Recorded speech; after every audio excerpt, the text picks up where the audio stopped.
Paartiin badhaadhina hin qabu dorgomaa. Paartiin badhaadhina hin qabu dorgomaa. Qamadii filachuun misooma qaroomaa ol ka'iinsa biyyatu saffisaan dhugooma. Paartiin badhaadhina hin qabu dorgomaa. Paartiin badhaadhina hin qabu dorgomaa. Qabiyyee gurguddoo itti waadaa seenne ijoo injifannoo boonsaan galmeessifne. Saandushtaanee odoo dhandhamnuu ibidda Itoophiyaa jaarree bu'uureessuun dada. Hoggansaaf miseensi wirtu lafee duydaa taanee tajaajille haaromfachuuf waadaa. Guyyaa manifeestoo keenyaaf dursa laannu mallattoo filannoof dhiyaanneen ibsannu. Tan ittiin beekamnu nadoo qamadiitii paartii badhaadhinaa waliin fuulduratti. Hoggansa ilmaan abbaa gadaatiin, hoggansa ilmaan abbaa gadaatiin, biyyi guddataa tumsa mataatiin, biyyi guddataa tumsa mataatiin. Qamadiin nageenyaa guddina misooma dimokiraasii haqa sabdaneessummaa dhafeetus birmadummaa diinagdee maallaqa.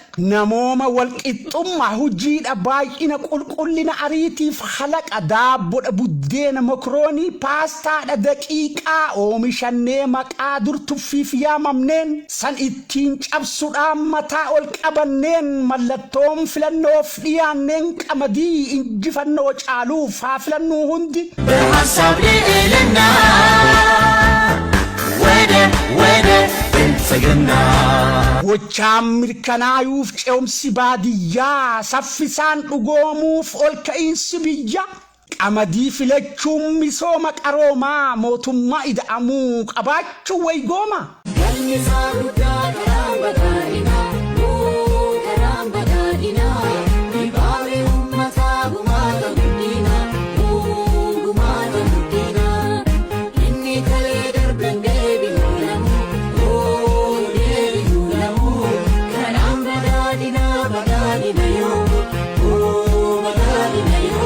Paartii badhaadhinaaf mootummaa ida'amu. بحسب لنا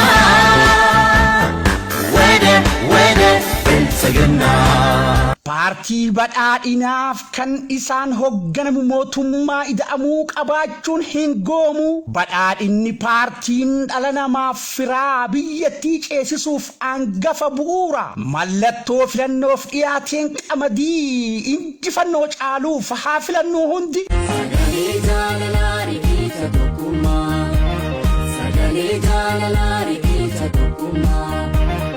Galmisaa boruu nageenyaaf misoomaa, galmisaa boruu nageenyaaf misoomaa. Milkiif badhaadhinaa dhaloota dhaalchisaa, milkiif badhaadhinaa dhaloota dhaalchisaa. Abbaa mul'ataa fagoo adeemsisaa, abbaa mul'ataa fagoo adeemsisaa.